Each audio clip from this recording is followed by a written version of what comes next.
Welcome back to Collider Movie Talk. On today's show, we are discussing a very spoilery story for Mysterio in Spider-Man Far From Home. And then on top of that, looks like the new Barbie movie just got a pair of writers, and it is a very unusual choice that I am so excited to discuss with this panel. As you watch this show right now, we are likely in transit. We are going to San Diego Comic-Con, so you're going to have so much Comic-Con coverage coming your way on the channel real soon. But right now, we've got two hot stories to get to, and I get to talk to Jaby and Rocha with these two. What's up? What's up? You know, they told me. I can't wait to get to that second story. Yeah, they told me Greg Alba was going to be on the show. You know what? That's not cool. People always confuse us. That's not cool. Wait, YouTube at Get Jaby. I remembered. Yeah, it was Get just Jaby. late. There you is go. That, is no, that I mean, it? yeah, that's my YouTube website. Yes. There was like a formal introduction that was supposed to happen, and I already botched it. I post some videos there every now and then, you know. He's got like 7 accounts. I can't follow him. There's 7 accounts, and they're all huge. I gotta don't keep know you how on your doing. toes, dude. I know, man. All right, let's dig into this first story, and I apologize in advance because it requires a lot of information to tee this one up. So, warning right now, we are talking Spider-Man Far From Home spoilers. If you have not seen the movie yet, this is not the story for you. Scroll ahead to Barbie. That might be for you. All right, here we go. Spoilers. In the final movie, Spider-Man Far From Home, Mysterio has no powers at all, with his shows of heroism being crafted solely using Stark Industries technology. But in a very early version of Spider-Man Far From Home, there was one more major reveal when it came to Mysterio. He was a Skrull. Our own Adam Chitwood recently spoke to Far From Home screenwriters Chris McKenna and Erik Sommers, and he asked them about crafting the Skrull's reveal. Sommers teased that a very early version of the movie featured Mysterio as a Skrull. Here is the specific quote he gave. There were some early versions of this movie where Mysterio was a Skrull. There were a lot of Skrull versions of the story early on. When you're doing a con artist movie, what we finally landed on, we sat down and talked about how do we keep on fooling the audience? How do we keep on having a lot of fun reveals? How many distractions can we get away with before people want to murder us? The Mysterio Skrull reveal was an early idea about why he was doing everything he was doing. So, what do you guys think about this idea, and are you glad that they wound up ditching it? It's a fascinating idea because the Skrulls are the good guys in this universe, with what we saw and revealed in the movie with Talos and with Soren being Nick Fury and Ray Hill in the movie. So you're like, well, why would Mysterio be a Skrull attacking Spider-Man? That puts a whole nother spin on the Skrulls being part of this universe, because Secret Invasion, which is the storyline they might be exploring in Phase 4, is the Skrulls coming to Earth with their ability to transform and shapeshift into different characters. It looks like the Kree are going to assume that with the technology from Stark Industries that Mysterio used. So it would have, in essence, sparked the possibility of a civil war within the Skrulls using the Earth as the battlefield. So it's interesting. I have a question for you, though. This might be me misinterpreting Captain Marvel a little bit, but is there any possibility that there's like another subsection of the Skrull kind out there that let's say this Mysterio Skrull could have been part of? I think there's certainly a possibility, but they haven't showed it to us yet, so we can only work with what we've been given. And in Captain Marvel, the Skrulls turn out to be all good guys, and Kree, which is the reverse in the comics. The Kree are the good guys, and the Skrull are the shape-shifting evil people in the Secret Invasion. So this would have been interesting if they'd done this route, because it is, like I said, it essentially brings up a civil war on Earth, and I love civil wars on Earth like Transformers, so that would have been possible. You know, it wasn't until this article that I read this article that I realized that it was a con artist film. Like, I didn't think of it that way, and there was a lot of reveals along the way, and I think that it would have just been too much. I think it was smart that they didn't do that, because it would have been like just another layer, and I'm like, you did enough. I like the movie as it is. Yeah, I agree too. It's hard to weigh in so heavily when I don't necessarily know the future of the Skrulls in the MCU. I have my ideas. You have taught me about swords, so I do have a feeling they are a heavy component up there with Nick Fury kind of maybe guiding them or even leading them to an extent, but I keep thinking about what being a Skrull could have done for Mysterio, what it could have been doing for Quentin Beck as a character, and I can't find anything about that would enhance him as a character and also serve the MCU overall versus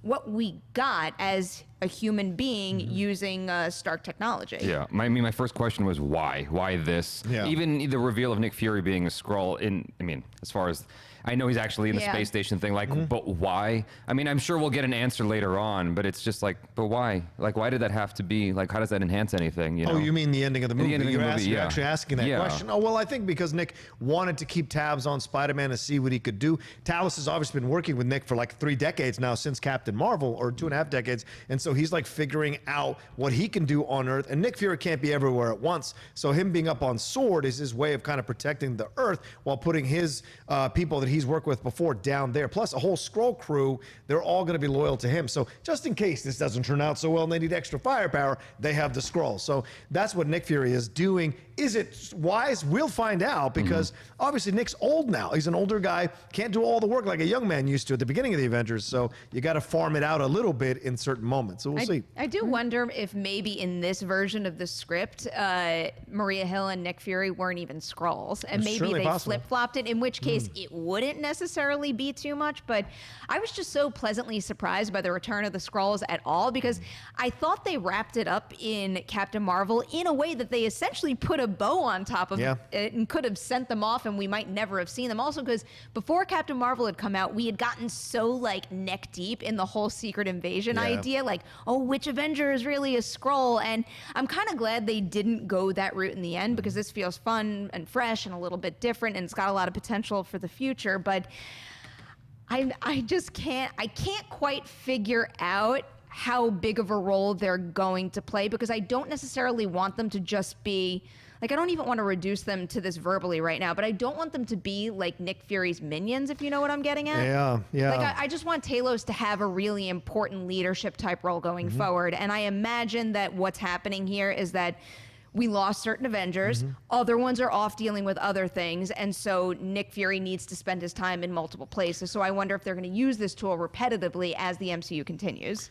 I hope they don't. I think it should be just like a in emergency break glass type of situation with Talos and with Soren and with the rest of the Skrulls. Like, use them when they have to use them, depending on what the Kree do, depending on who's going to be the big bad in Phase 4. And there's a lot of people, just to throw this out there too, who don't think Quentin Beck actually died at the end of Spider-Man. So he could still end up being a Skrull in that way. So who knows? All right, wait, I got to weigh in on that. Yeah, so yeah. I understand why some think that, and there's definitely a possibility that they could be right. Sure. I fall on the opposite side, and I keep thinking about something like, just because yesterday on Movie Talk we were talking about the Joaquin Phoenix Joker movie, and the idea of him committing to that movie for a single movie is why he probably did it. And with someone like Jake Gyllenhaal, who's such a great variety on his resume, I just have a feeling that he committed to one movie. And he committed to the one and only movie, and that's it. But the other idea that has been on my mind a little bit is, let's say Quentin Beck is really dead. There's no one to say that his likeness can't come back, especially with all the technology that still exists out there. So while I am inclined to say that Jake Gyllenhaal likely signed on for one single Marvel movie, one single Marvel commitment, the idea of someone using Quentin Beck's likeness to continue this kind of thing they've got going on in the post-credit scene, I kind of like that from a storytelling perspective. Yeah, agreed. I don't think it would have helped the story at all. There you go. I mean, it would undermine everything that was established in the film. You know, his 10-minute monologue. I liked how it was. I liked him exiting the film, dying. I mean, I thought it was cool. And to make him a Skrull would be like, what was all that about then? Like, why did you... That backstory was just for your character as a Skrull? Like, I think you make a great point, Jaby, because also when you look at Vulture, the thing that's great about the Spider-Man series is both of these villains have been on-the-ground villains. They're not villains that are out there with superpowers. There are regular people who got screwed over by the Avengers in some different way and are now villains because they're angry about how they were treated. Both Quentin Beck and Vulture in the first movie, they're angry about how they were treated. So that would have removed that kind of groundedness that the Spider-Man universe is uniquely doing in the MCU. yeah, I thought he was a great villain. Yeah. All right. That was an interesting discussion. A huge thanks to Adam Chitwood for asking that great question so we could discuss it on today's show. We are spoiler-free now as we lead you into our promos for Collider, because it is a big week here. It is San Diego Comic-Con week. We have so much going on. We are going to cover a whole bunch of the really hot panels, and you could find those panel recaps and reviews right here on the Collider Video YouTube channel. Also, keep an eye on the Collider Interview YouTube channel, because there's going to be so much San Diego Comic-Con content over there as well.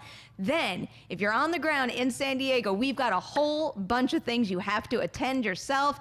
Kicking that list off with the Cobra Kai panel on Thursday.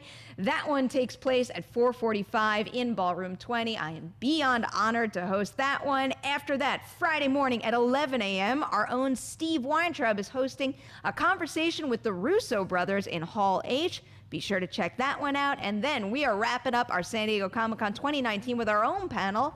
That is happening in room 6DE at 12:30. A whole bunch of us are going to be there. We're going to say hi after. We're going to take your questions during the panel. It's going to be a great time. I hope to see you there.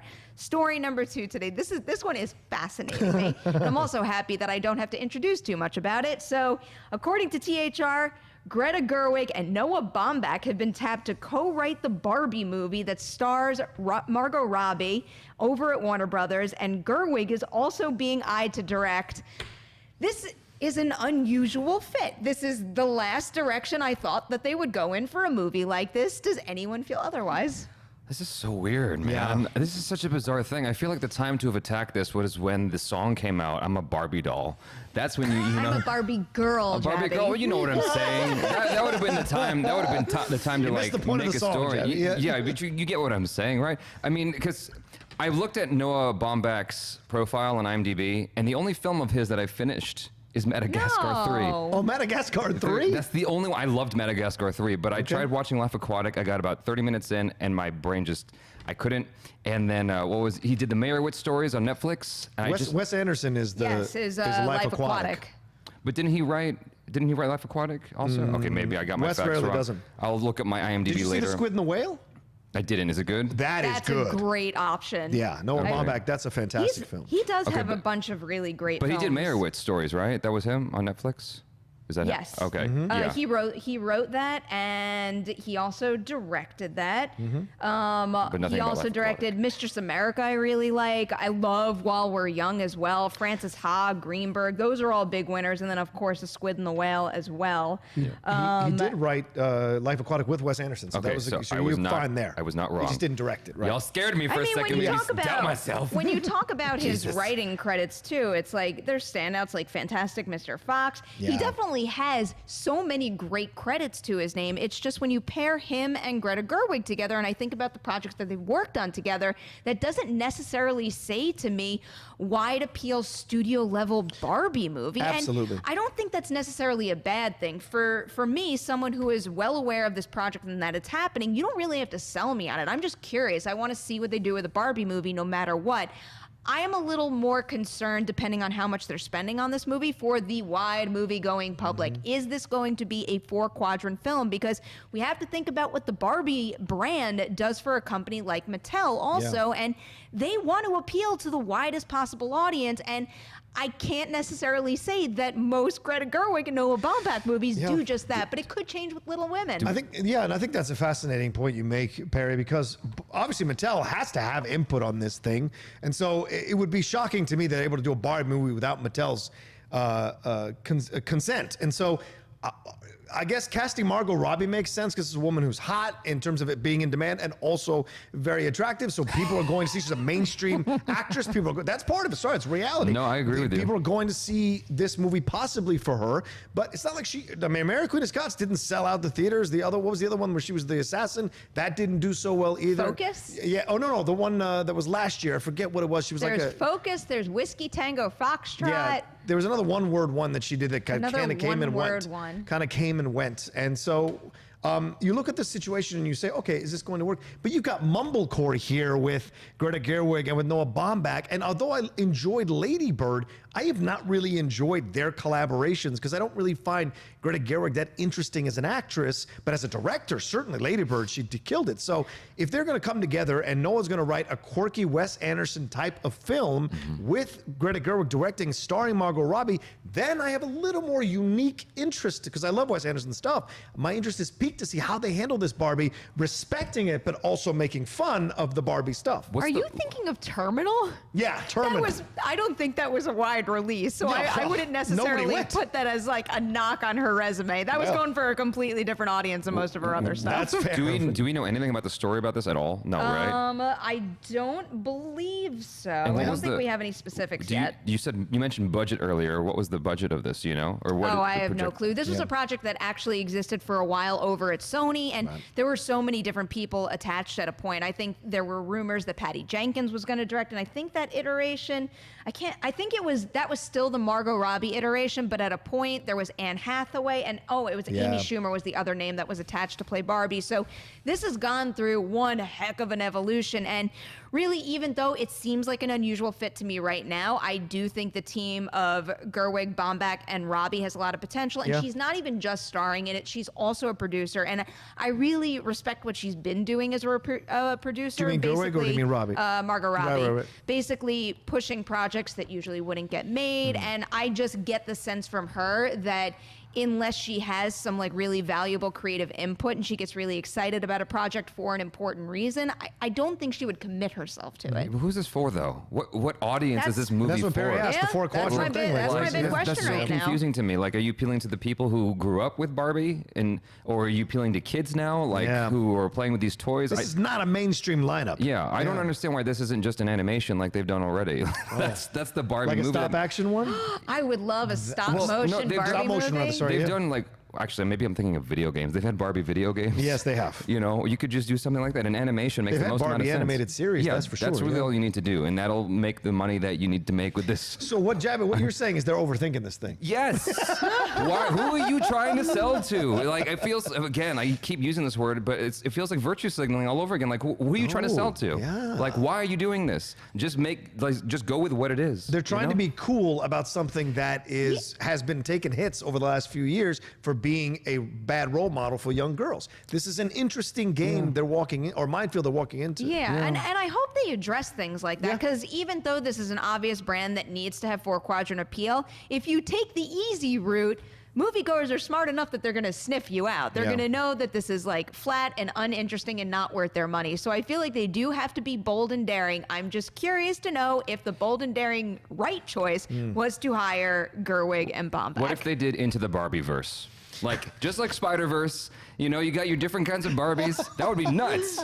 That would be so much more entertaining than whatever this is going to be. Wow, you don't know. I thought that was like the most out of left field comment for a hot second when you said it, and then I started to think about it that actually there's something there. Multiple Barbies in multiple universes. Especially because growing up there was a Barbie for every profession, a Barbie for every person out there. It's like, what Barbie do you identify with? I can't talk about this anymore. Well, the Barbie in Toy Story 4, that was great, or Toy Story 1, 2, and 3, but that Barbie was fantastic. I like that Barbie. Yeah, I thought and then she was having awesome. Ken do his little runway show for her, that was a great way of making fun of the situation while still respecting them. So I wonder what they can do live action wise with this, because this could be like Bratz, and that turned out terrible. I would rather all watch the right. Pixar clips of Barbie stitched together for 12 hours on end. Like, what's that movie with...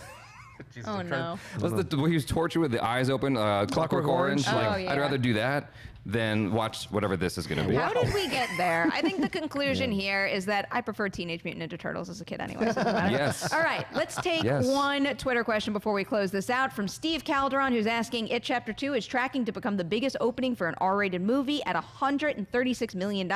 Do you believe the sequel will break the record? I don't think so. I don't know. I mean, how often do sequels break records if it's not Marvel?